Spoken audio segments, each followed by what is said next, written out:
fundamentos. ¿Sí? Hablando de la Biblia, en el mes de la Biblia, le voy a pedir a Vicky que me reparta las notitas.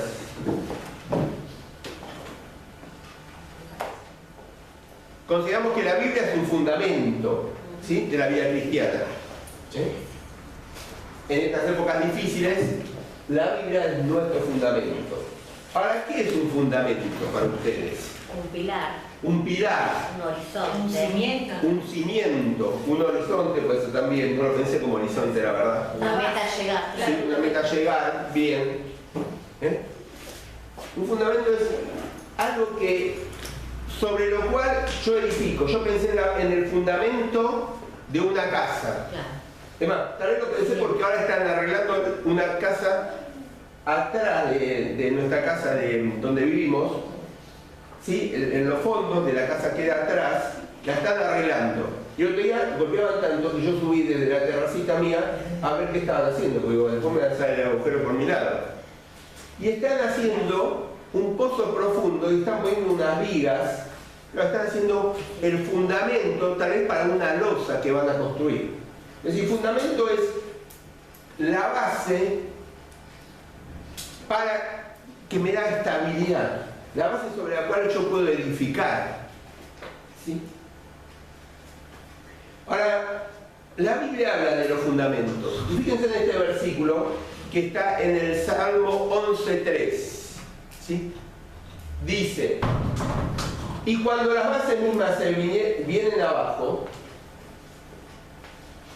¿qué puede hacer el hombre honrado? ¿O qué puede hacer el hombre justo? Lo tienen ahí en las notas también del versículo.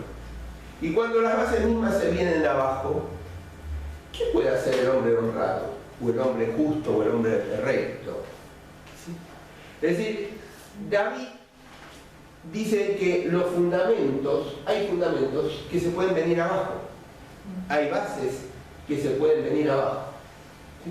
Yo cuando pensaba esto, digo, en todo orden de la vida hay fundamentos.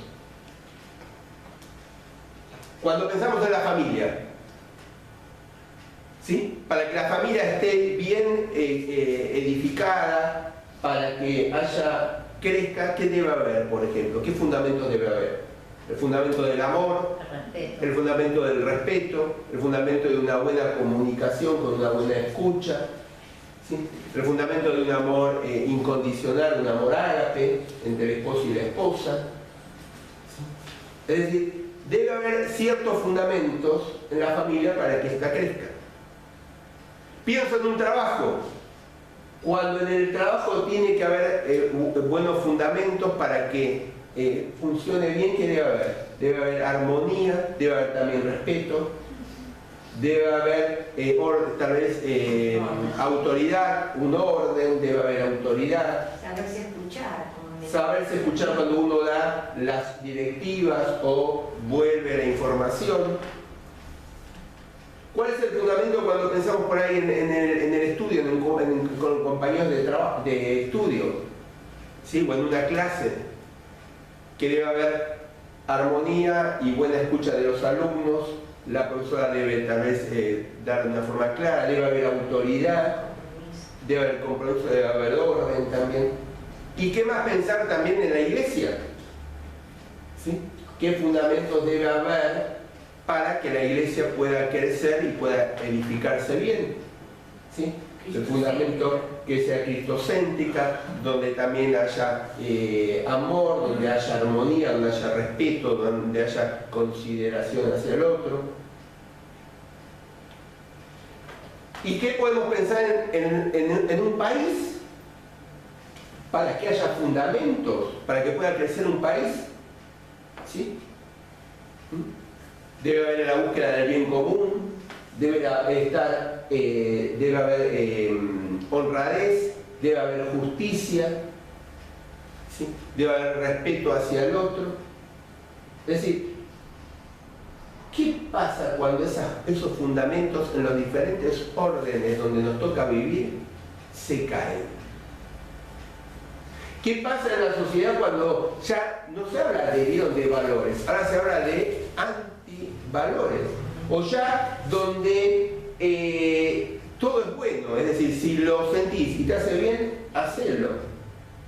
Entonces ya no hay valores como tal vez eran antes, cuando éramos chicos, que había valores buenos o malos, o valores y antivalores, sino ahora son todos valores. Pero un fundamento si se viene abajo no es porque está mal puesto. Puede Eso ser. es los cimientos, si no, no puede Puede ser. construir. Pues pero ahora no estamos analizando otra vez el por qué. No, hablo en cuanto Si a no- una iglesia cristocéntrica, sino cristocéntrica Sí, de cara. se cae. Pero, ¿qué pasa cuando esos valores no están dentro de o la familia, o dentro del trabajo, o dentro de la iglesia, o dentro de un país? ¿Qué pasa cuando esos fundamentos se caen? Y David sabía mucho de esto, porque David, cuando escribe este salmo, ¿sí?, que después vamos a leer un poquito más, si lo quieren buscar en la Biblia, después vamos a leer algunos versículos más, pero ¿qué pasa? David sabía mucho de esto. Porque David no solamente lo recordamos, casi siempre lo recordamos con la lucha contra Goliat, ¿no es cierto? Ahí en 1 Samuel capítulo 17, y lo recordamos por esa victoria que tuvo ahí contra Goliat. Pero David sabe de esto, porque él fue elegido rey, pero sin embargo tuvo que esperar el tiempo. Y él no fue respetado como el ungido de Dios para ser futuro rey. Todo lo contrario, fue perseguido por Saúl. Se cree que este salmo, el Salmo 11, ¿sí?, está escrito por David en ese contexto, en el contexto de 1 Samuel 18 o 19, cuando Saúl lo perseguía y varias veces lo quiso matar a David tirándole una lanza, ¿no es cierto? Ya porque Saúl estaba teniendo envidia en contra de David. Pero David sabía mucho de esto. ¿Sí? Y dice, ¿qué pasa si los fundamentos se caen? Si el cimiento sólido donde yo tengo que edificar una familia, una iglesia, un país, es destruido, ¿qué tengo que hacer yo? ¿Sí? Por eso la pregunta que David también se hace en este versículo 3 dice, ¿qué puede hacer ante esa circunstancia el hombre honrado? El hombre justo. ¿Qué podemos hacer nosotros los cristianos ante esa situación? ¿Qué podemos hacer nosotros que somos honrados o justos o rectos ante Dios, ¿no es cierto? ¿Qué debemos hacer? ¿Qué actitud debemos tomar? Y yo creo que en primer lugar, y por eso lo tenemos ahí en el punto 1, podemos analizar un poquito el Salmo 11. ¿Sí? El Salmo 11. Y ver cómo lo experimentó David. ¿Sí? Y lo primero que vemos en el Salmo 11, y si quieren completar ahí en sus notas en el punto 1, es la oración de confianza de David. Si ustedes ven, ya en el título, el que separó, ¿no es cierto?, la Biblia, el que compaginó la Biblia, le puso un título. En la mía, el Salmo 11, el título es Plena confianza en el Señor. ¿En la de usted qué dice? En el título. El refugio del justo. El refugio del justo. Es decir, es el lugar de confianza, de protección. David sabía que él podía protegerse en el Señor. La confianza en David. La confianza de David que podía tener en el Señor. Ahora, si nos fijamos, dice el versículo 1. Yo busco mi refugio, vamos a leerlo todo el Salmo 11. Yo busco mi refugio en el Señor. Es por demás que me digan, huye a los montes como las aves.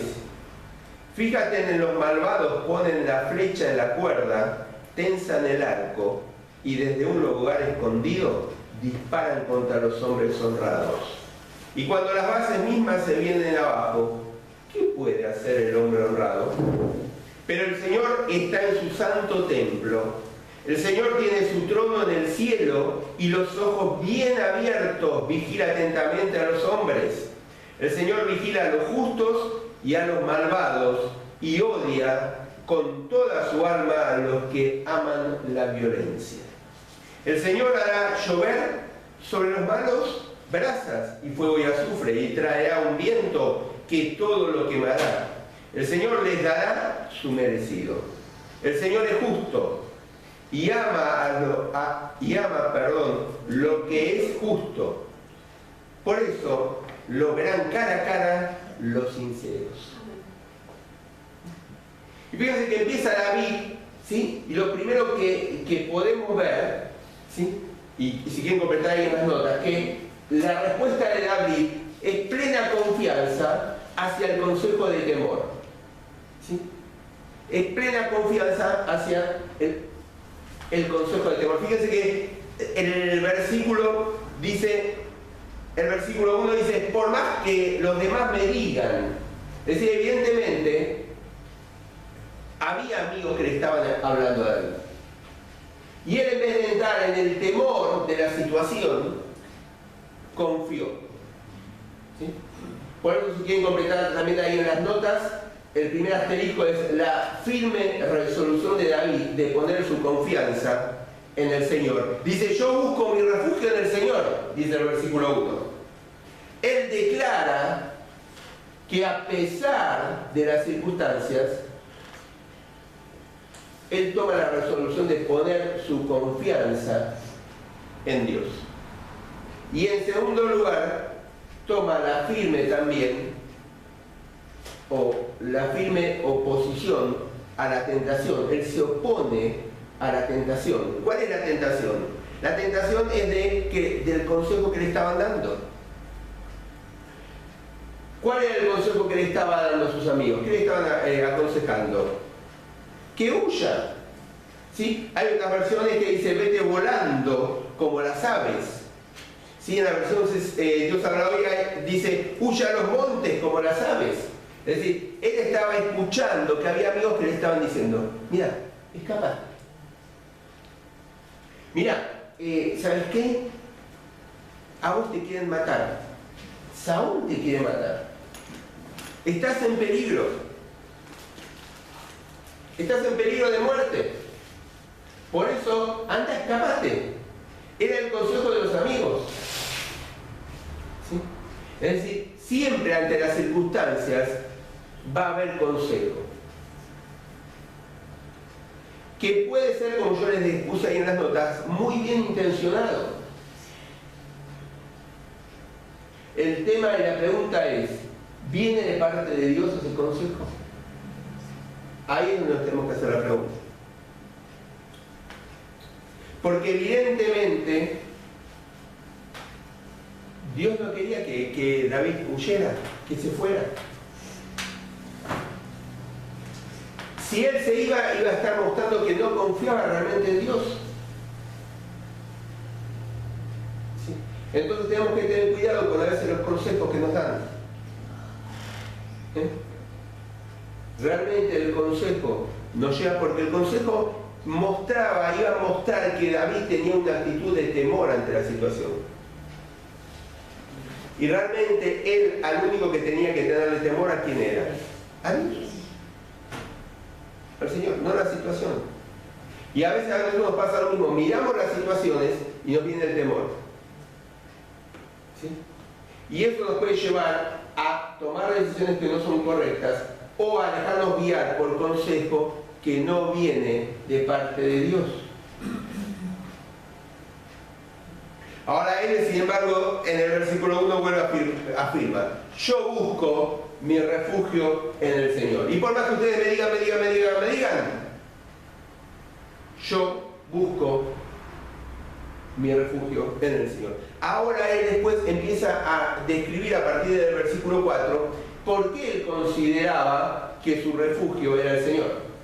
Y ahí entramos en el punto 1-2, que si quieren completar, que vemos la convicción. ¿Por qué él podía decir, David, por qué él podía decir, yo tengo mi refugio en el Señor? ¿Cuál era la convicción de David?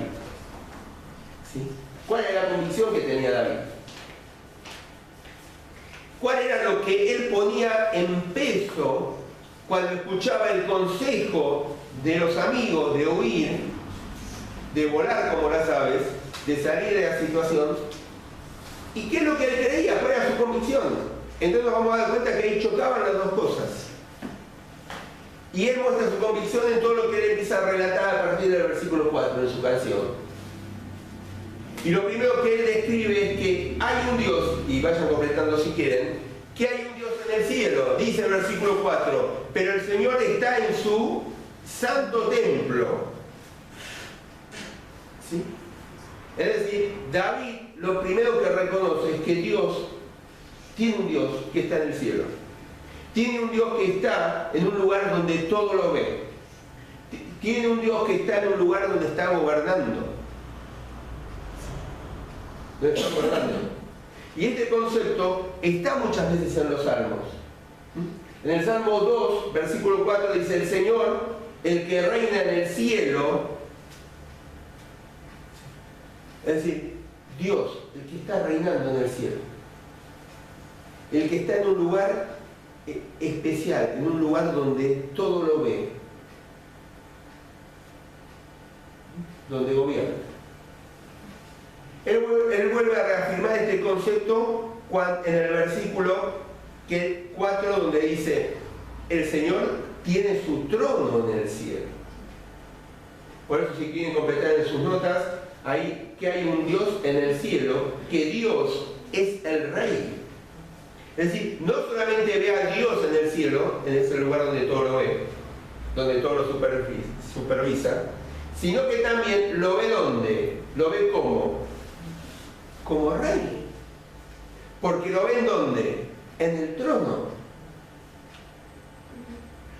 Lo ve en un lugar de gobierno. Por eso él podía decir: yo busco mi refugio en Dios. Porque estaba buscando refugio en aquel que estaba en un lugar donde todo se veía, donde no se pierde el control. Porque estaba confiando en aquel que está gobernando y está sobre las situaciones que él estaba viviendo de persecución de Saúl. ¿Qué otra convicción tenía David? Miren, dice el versículo 5: el Señor vigila a justos y a malvados. ¿Sí? Quiere decir que lo que está también afirmando David es que Dios, si quieren completar ahí, conoce perfectamente el verdadero carácter de cada persona. Él sabe realmente cómo es cada uno. Él conoce muy bien al justo y conoce muy bien al malvado. Y humanamente podemos engañarnos nosotros, pero sin embargo Dios conoce. Porque ve más allá de la apariencia. Porque ve realmente el interior de cada uno. ¿Sí? Porque realmente Dios, ¿sí?, como dijo a Samuel, se deja guiar ¿por qué? ¿Por la apariencia? No, sino por el interior de la persona. Y David eso lo tenía bien claro, que él creía en un Dios que estaba en el cielo, en un Dios que era el Rey, en un Dios que conoce perfectamente el verdadero carácter de cada uno, en un Dios que aflige a los buenos poniéndolos a prueba. Fíjate que el versículo dice: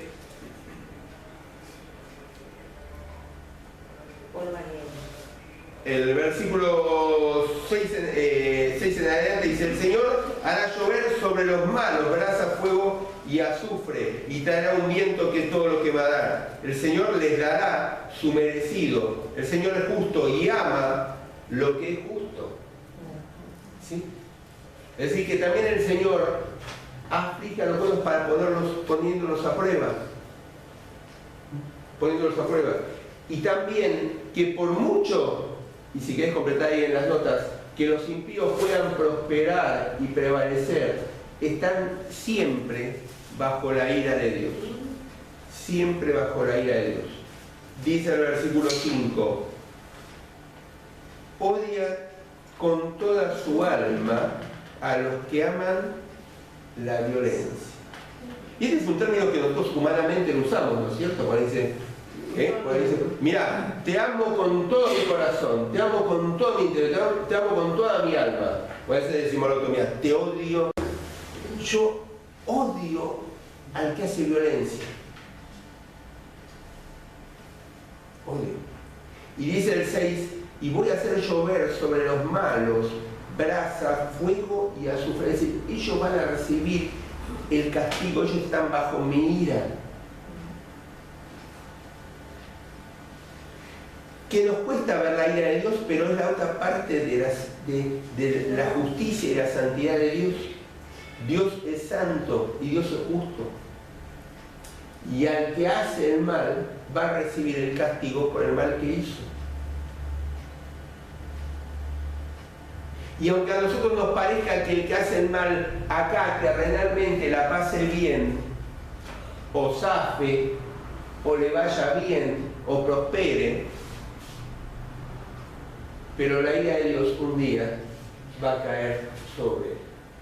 Por eso también el Señor, cuando, por medio del apóstol Pablo, cuando escribe a los romanos, ¿sí? En el capítulo 12, dice que si tenemos algún problema con el hermano, ¿sí? No tenemos que nosotros tomar nuestra propia justicia y hacer nuestra propia justicia. ¿Por qué? Porque nosotros somos humanos y podemos fallar y hacer algo que creemos que es justo y no justo. Y Dios dice, déjame la justicia a mí. Vos actúa bien, que el que va a pagar, el que va a darle a cada uno lo que merece, dice Dios, soy yo, porque Él es el único que es justo.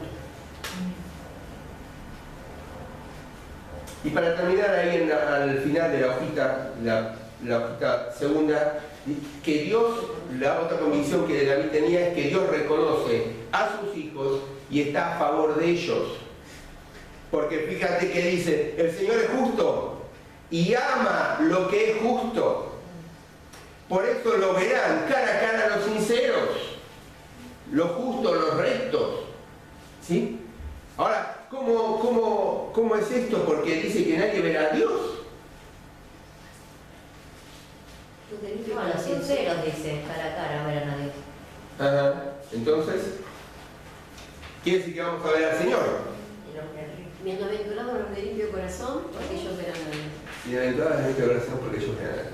Bien.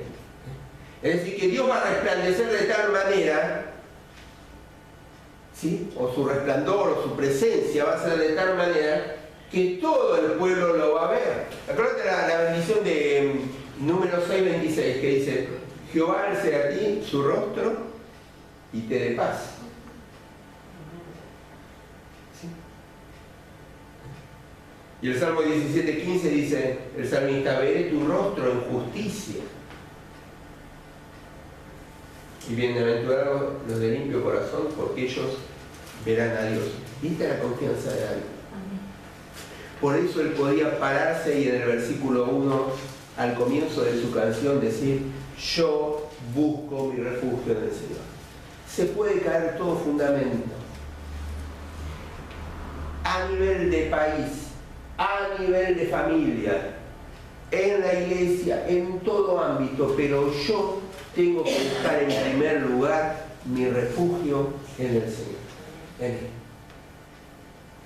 Por eso, en segundo lugar, yo en base a esto, al poder analizar un poquito este Salmo 11, veo, bueno, ¿cómo reaccionamos ante esta pregunta? Cuando se vienen abajo los fundamentos, las bases mismas se vienen abajo, ¿cómo reaccionamos? Y ahí podemos completar el punto 2, ¿sí? De las notas. En primer lugar, ponga su mirada en Dios. Tenés que poner tu mirada en Dios cuando los fundamentos se vienen abajo. ¿Qué hizo David? Puso su mirada en el Señor sobre todas las cosas. Si miramos lo que se está viendo abajo, se nos puede caer un ladrillo encima. Si miramos lo que se viene abajo, podemos entrar a dar juicios y nosotros, acordate, no somos justos en plenitud, somos humanos. Si se empieza a caer, tenemos que hacer ¿qué? Poner nuestra mirada en el Señor. Ojo con los consejos. ¿Sí? La mirada en el Señor, en Él, porque de Él emana la verdad. ¿Sí?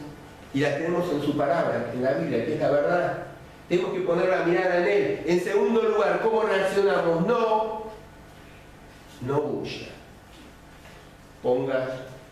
Pongamos nuestra mirada en el Señor y no huyamos, no escapemos, no volemos de la situación. En vez de tratar de huir de las dificultades, o de los fundamentos que se caen, empecemos a acudir al Señor, a ver cómo podemos colaborar, cómo podemos ayudar, cómo podemos depositar nuestra confianza en el Señor en esos momentos que todo se viene abajo. No escapando. No escapando. David, ¿qué hizo? Puso su mirada en el Señor, buscó refugio en el Señor y no se escapó de la situación. En tercer lugar, ¿de qué manera responde el Señor? ¿Sí? ¿De qué manera responde Dios cuando nosotros vamos a Él? Cuando no huimos y ponemos nuestra mirada en Él y ponemos nuestra plena confianza en el Señor en vez de entrar en el temor. ¿De qué manera responde Dios? ¿Sí? Ahí en el punto 3. Primero, nos pone bajo su divina protección. ¿Sí? Es decir, si acordate, bajo la sombra del Altísimo, dice el salmista, tenemos refugio. Si yo pongo mi mirada en el Señor y mi confianza en el Señor, estoy bajo la sombra de Él. Y ahí es el lugar de la divina protección. Cuando yo no pongo mi confianza en el Señor, en otras cosas o en mí mismo, me estoy yendo de debajo de esa protección. ¿Sí? Dios nos pone bajo su protección. Cuando acudimos a Él, Él siempre está disponible. Si quieres completar ahí, Él siempre está disponible. Él no está ocupado. Fíjate que dice en el versículo 4, pero el Señor está en su santo templo. Jehová tiene en el cielo su trono. Él está ahí siempre disponible, Él está siempre en el control de la situación, Él siempre está en el lugar de autoridad, Él siempre está en el lugar donde da las órdenes, donde acomoda los tiempos, donde acomoda las circunstancias, donde nada ocurre fuera de lo que Él tiene planeado, donde Él está si va el término, ¿cierto? Permítanmelo, supervisando, controlando que todo se esté desarrollando de acuerdo a lo que Él tiene diseñado. Él siempre está ahí disponible. Y en tercer lugar, Él está observando. Me llama la atención poderosamente este salmo como marca como Dios está ahí, ¿no es cierto? Mirando. ¿Sí? Está en el cielo, está en su trono, tiene sus ojos, dice en la versión Dios habla hoy, bien abiertos, dice el versículo 4, y vigila atentamente a los hombres. Él está observando. Él está mirando. Él está mirando y observando, pero fíjate qué diferencia. Cómo observa y mira al justo y cómo observa y mira al impío o al pecador. ¿Sí? Al justo está para cuidarlo, para protegerlo, y como dice el versículo 7, para amarlo, ¿sí? Para que el día vea su presencia, su rostro. Pero Él está ahí observando. Él está ahí observando. Es decir, Él está dispuesto a protegernos. Él siempre está disponible. Y Él está observando. Ahora, ¿qué actitud debemos tomar como iglesia cuando los fundamentos se caen? Porque fíjate algo. Cuando los fundamentos se vienen abajo, ¿sí? Los fundamentos de un país, si se vienen abajo, la solución no es cambiar de presidente o renovar al mismo. Si los fundamentos de un país si los fundamentos de un trabajo se vienen abajo, no es cuestión solamente de cambiar de trabajo o de cambiar de jefe o de empleado. Si los fundamentos se vienen abajo en la familia, no es solamente cuestión de no sé, de divorciarse o saltar o ir para otro lado, ¿sí? O cada uno para su lado, o que el hijo se compre un departamento así puede. No es cuestión de eso. Es cuestión, ¿sí?, de volver a hacer lo que Dios nos dice. Porque todo lo demás es todo pasajero. Es todo pasajero. Es volver a poner los fundamentos. Y como iglesia, cuando los fundamentos se vienen abajo,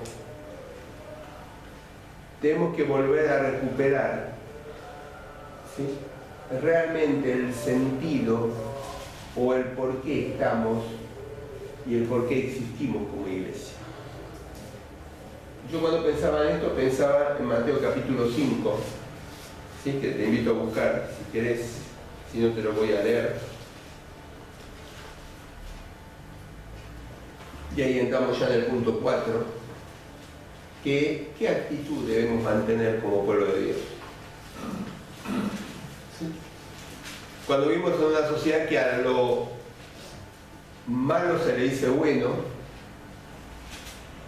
¿sí?, y a lo bueno se le dice malo, cuando todo es lo mismo, ¿sí?, cuando si lo sentís a celo, cuando es lo mismo ser honrado que estafador, diría el tango, ¿sí?, cuando todo es lo mismo, cuando es lo mismo ser infiel que ser infiel,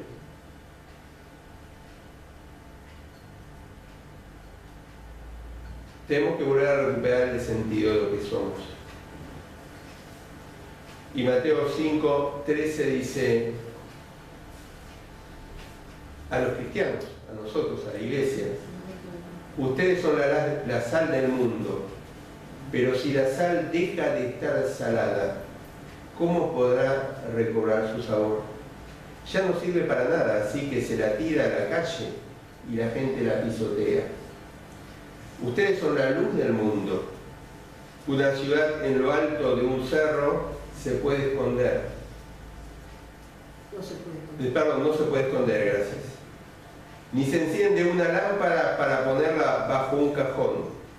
Antes bien, se la pone en alto para que alumbre a todos los que están en la casa. Del mismo modo, procuren ustedes que su luz brille delante de la gente, para que, viendo el bien que ustedes hacen, todos alaben a su Padre que está en el cielo. Ustedes son la sal, ¿sí? ¿Y qué actitud tenemos que tomar como iglesia? Volver a ser la sal.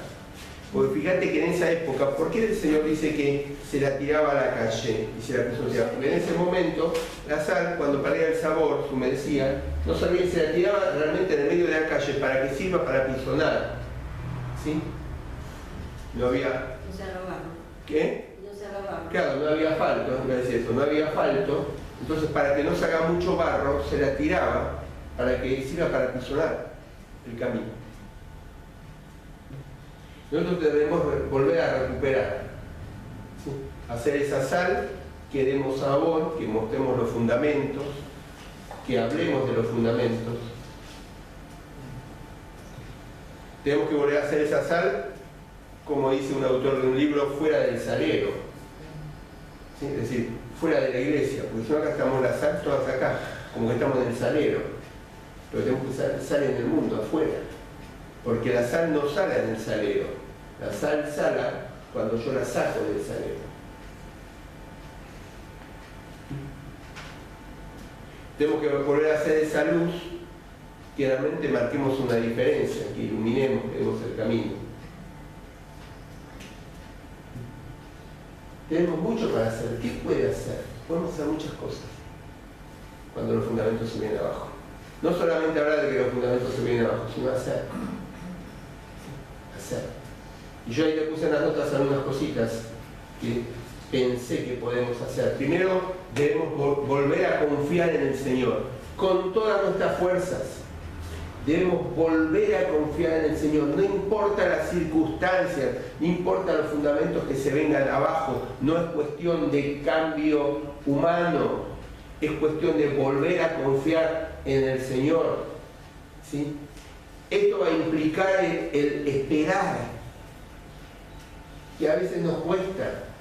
Esto va a implicar el esperar. Y te lo vuelvo a repetir para que nos quede grabado, que a veces nos va a costar. Esto va a implicar buscar la voluntad del Señor, que a veces no viene a los 2 minutos. Tenemos que esperar con paciencia y seguir buscándola. Pero debemos confiar en el Señor, no olvidarnos, no huir, esperar. confiar. Debemos pedirle a Dios que nos purifique. ¿Sí? Toda circunstancia de prueba, todo fundamento que se cae es un momento para que nosotros como iglesia, a ver, Señor, ¿qué hay en mí? ¿Qué tengo que cambiar? ¿Qué tengo que dejar? ¿Sí? Para examinarnos. A ver si como iglesia, como cristianos, estamos haciendo algo que a Dios nos está agradando, y confesar y arrepentirnos. El arrepentimiento no es solamente para el momento que nos convertimos. El arrepentimiento es diario. Es diario. Diario tenemos que ir al Señor y ir cambiando. Dijimos, debemos confiar en el Señor, debemos pedir a Dios que nos purifique, debemos estar dispuestos a hablar o a exhortar a otros.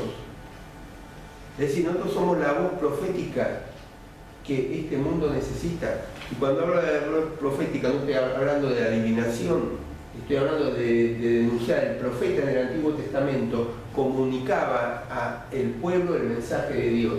Y nosotros tenemos esa tarea de comunicar lo que la Biblia dice, los principios de Dios, los fundamentos de Dios, al mundo. Nosotros debemos estar dispuestos a comunicar, a exhortar, a transmitir el mensaje de Dios. Esa es nuestra tarea. Debemos conducirnos con firmeza. Los tiempos que estamos viviendo no son tiempos para blandos, para cómodos. Debemos conducirnos con firmeza, con estabilidad. ¿Sí? Es decir, no vamos a encontrar en la Biblia los grandes hombres de Dios, y leemos, no fueron ninguno débil. Fueron tipos que tuvieron sus luchas, sus caídas, pero se levantaron. Siempre se permanecieron, fueron firmes en sus convicciones. Tenemos que actuar con firmeza. Debemos orar, ¿sí? Debemos orar por un avivamiento, ¿sí? Porque tal vez si los fundamentos se caen, es porque nosotros como cristianos no nos estamos afirmando como deberíamos. Tal vez no estamos orando por nuestras autoridades como deberíamos orar. Tal vez no estamos orando por nuestro esposo, nuestros hijos como deberíamos orar. Tal vez no estamos orando por nuestros compañeros de trabajo como deberíamos orar, o por nuestro empleador o empleado como deberíamos orar. ¿Sí? Y avivamiento, ojo, no es ejercicio de dones cuando incursionamos en la Biblia. Avivamiento es volver a buscar a Dios con arrepentimiento y volver a la comunión con Dios con arrepentimiento. Buscar los avivamientos del Antiguo Testamento, buscar los avivamientos del Nuevo Testamento. Ninguno de esos momentos fueron manifestaciones grandes hubo manifestaciones grandes de Dios, pero el avivamiento es porque se vuelve a Dios en arrepentimiento y a una comunión estrecha con el Señor. Debemos volver a orar por esos tiempos, para nuestra vida, para nuestra vida. ¿Te acuerdas el amor que tenías por el Señor cuando te convertiste? ¿Qué pasó? Que tal vez hay cosas que se enfriaron. Bueno, volver a avivar, justamente, volver a pantallar y volver a ese momento. ¿Sí?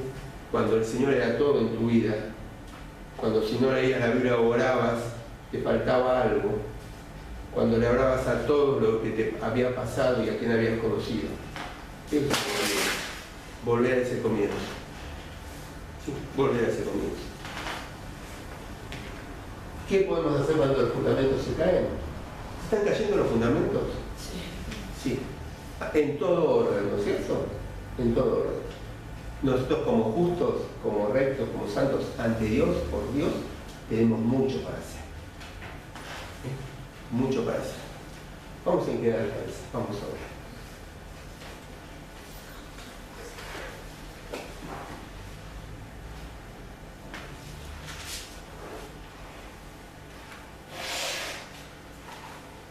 Si hasta ahora oíste o hablaste nada más, bueno, es momento para que empecemos y empieces a confiar en el Señor.